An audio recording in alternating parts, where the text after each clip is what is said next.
नमस्कार, मी प्रल्हाद सोवणे. आपण पाहतात ओमसाई न्यूज. मराठा आरक्षण योद्धा मनोज जरांगे पाटील यांनी बीड येथे सभा घेऊन मराठा आरक्षण मिळवण्यासाठी 20 जानेवारीपासून आझाद मैदान मुंबई येथे उपोषण करणार असल्याची घोषणा केली. यावर राज्याचे ग्रामविकास मंत्री माननीय आमदार गिरीश महाजन यांनी आपली प्रतिक्रिया व्यक्त करताना मनोज जरांगे यांच्यावर मुंबई येथे उपोषण करण्याची वेळच येणार नाही. शासनाच्या माध्यमातून आरक्षण अंतिम टप्प्यात असून मराठा आरक्षणाचा मार्ग मोकळा करण्यासाठी महायुती सरकारने माननीय सर्वोच्च न्यायालयात केलेली क्युरेटिव्ह पिटिशन न्यायालयाने काढली आहे. मराठा आरक्षणाच्या पूर्णत्वाच्या दिशेने अतिशय महत्त्वाचे पाऊल आहे. माननीय देवेंद्रजी फडणवीस यांनी मुख्यमंत्री असताना कोणत्याही समाजाच्या आरक्षणाला धक्का न लावता मराठा समाजाला आरक्षण देण्याचा शब्द दिला आहे. हा शब्द पूर्ण करण्यासाठी महायुती सरकारचे खंबीरपणे बाजू मांडणार असल्याने मनोज जरांगे पाटील यांच्यावर मुंबई येथे उपोषणास बसण्याची वेळच येणार नसल्याची प्रतिक्रिया राज्याचे ग्रामविकास मंत्री माननीय आमदार गिरीश महाजन यांनी दिली.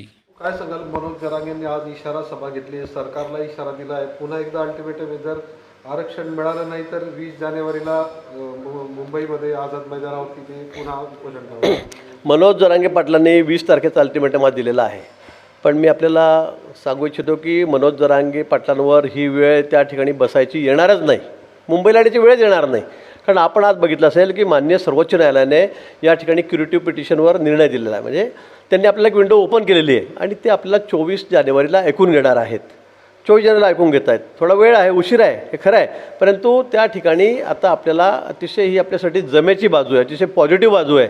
सर्वोच्च न्यायालय त्या ठिकाणी ऐकून घेणार आहे. आपण मागासवर्गीय आयोग नेमलेला आहे आणि त्याच्या माध्यमातून ज्या मागे ज्या क्युरीज होत्या, ज्या काही कमी त्यांनी दाखवलेल्या होत्या मान्य सर्वोच्च न्यायालयाने, ज्यावेळेला त्यांनी आरक्षण फेटाळलं सर्वोच्च न्यायालयात, त्यावेळेला ते आता आपण सर्व परिपूर्ण करत आहोत. कुठेही आपण त्या ठिकाणी कमी पडणार नाही.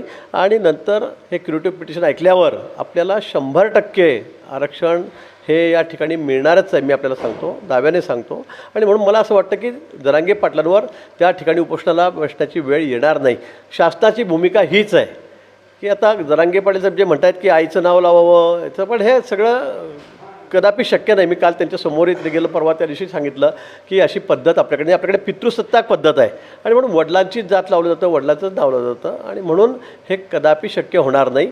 पण आम्हाला नुसतं द्यायचं, हो सांगायचं आणि पुन्हा कोर्टाने फेटाळायचं, आम्हाला आता अशी पुन्हा मराठा समाजाची फसवणूक होईल असं कुठलंही काम या ठिकाणी म्हणजे किंवा आरक्षण ते द्यायचं नाहीच आहे. पण आता यावेळेला निश्चित आम्ही कायमस्वरूपी टिकणारं आरक्षण त्यांना देऊ. मागासवर्ग आयोग हा अतिशय वेगाने त्या ठिकाणी काम करतो आहे. समाजातले जे असे घटक आहेत की काही मजूर आहेत, ऊसतोड कामगार आहेत, डबेवाले आहेत, हातगाडीवाले आहेत, ठेल्यावाले आहेत, अनेक लोक असे आहेत की जे बिचारे गरीब आहेत. ते आर्थिक परिस्थिती, शैक्षणिक स्थिती, सामाजिक स्थिती त्यांची अतिशय डबघाईला आलेली आहे आणि म्हणून त्यांचा पुन्हा अभ्यास करून या ठिकाणी आम्ही मान्य सर्वोच्च न्यायालयाबरोबर सर्व कागदपत्र या ठिकाणी ठेवणार आहोत आणि त्या माध्यमातून निश्चित हे आरक्षण टिकणारं आरक्षण आणि नुसतं कुणबी समाजालाच नाही, कुणबी दाखल्यावरच नाही, तर सर्व मराठा समाजाला जे मान्य देवेंद्रजींनी मागच्या काळामध्ये दिलेलं होतं ते 2.5 वर्ष ठाकरे सरकार असताना त्यांनी लक्ष न दिल्यामुळे फेटाळलं गेलं, ते आता फेटाळलं जाणार नाही याची पुरेपूर काळजी आम्ही या ठिकाणी घेत आहोत. माननीय मुख्यमंत्री महोदयांनी तर हे सांगितलेलं आहे की आम्ही जानेवारीच्या एंडला, फेब्रुवारीच्या पहिल्या आठवड्यामध्ये आम्ही त्या ठिकाणी स्पेशल अधिवेशन एका दिवसाचं, कारण मागासवर्गीय आयोगाचा रिपोर्ट आला की त्या रिपोर्टाच्या आधारावर आम्ही पुन्हा त्या ठिकाणी एका दिवसात अधिवेशन घेऊन मराठा समाजाला आरक्षण देण्याचा कायदा त्या ठिकाणी करणार आहोत. सरकार या बाबतीमध्ये अतिशय पॉझिटिव्ह आहे. मुख्यमंत्री महोदयांनी, सरकारने या संदर्भामध्ये हमी दिलेली आहे आणि म्हणून मला असं वाटतं की जरांगे पाटील यांनी खरंच 20 तारीख दिली, अजून खरं म्हणजे खरं ती मुदतच मिळालेली आहे, थोडी सवलतही मिळालेली आहे त्या संदर्भामध्ये. पण अजूनही मी त्यांना सांगेल की 2, 4, 8, 10 दिवस इकडे का तिकडे, परंतु आरक्षण आता अंतिम टप्प्यात आलेलं आहे आणि ते निश्चित टिकणारं आरक्षण हे सरकार आपल्याला देणार आहे. ही आपण म्हटलं की 24 तारीख आपल्याला क्युरेटिव्ह पिटिशन ऐकायची सर्वोच्च न्यायालयाने विंडो ओपन केलेली आहे. ही त्यांनाही माहीत असताना त्यांनी 20 तारीख काढलेली. हा दबाव आणण्याचा प्रकार असं वाटतं की मला? नाही, मी असं म्हणणार नाही दबाव आणण्याचा प्रकार. त्यांनी 2-3 वेळेला वेळ वाढवलेली आहे. आताही खरं म्हणजे महिनाभर अजून आपण पुढे गेलेलो आहोत. पण त्यांना याची कल्पना आहे. मी परवा त्यांच्याकडे गेलो होतो आंतरवलीला, त्यावेळेला मी त्यांना सांगितलं की आता हे अंतिम टप्प्यात आलेलं आहे. आम्ही जानेवारीच्या पहिल्या दुसऱ्या आठवड्यात, फेब्रुवारीच्या पहिल्या दुसऱ्या आठवड्यामध्ये या ठिकाणी आम्ही स्पेशल या ठिकाणी अधिवेशन बोलवून या ठिकाणी मराठा आरक्षणाच्या संदर्भामध्ये कायदा करणार आहोत, बिल पारित करणार आहोत. आणि म्हणून मला असं वाटतं की तोपर्यंत मागासवर्गीय आयोगाचा अहवाल येईल आणि त्यानंतर या सगळ्या गोष्टी क्लिअर होतील. पण निश्चित मी पुन्हा आपल्याला सरकारच्या वतीने सांगतो आहे, माननीय मुख्यमंत्री महोदय, माननीय आमचे उपमुख्यमंत्री महोदय दोघं वारंवार सांगत आहेत की आम्हाला कायद्याने टिकणारं आरक्षण द्यायचं आहे आणि ते दिल्याशिवाय सरकार या ठिकाणी स्वस्थ बसणार नाही.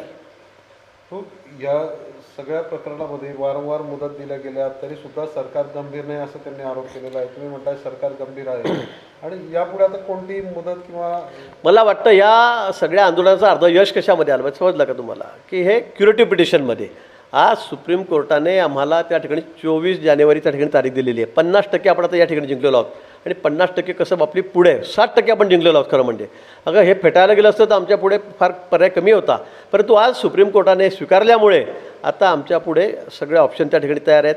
आम्ही मागासवर्गीय आयोगाच्या माध्यमातून पुन्हा आमची बाजू त्यांच्यासमोर मांडू.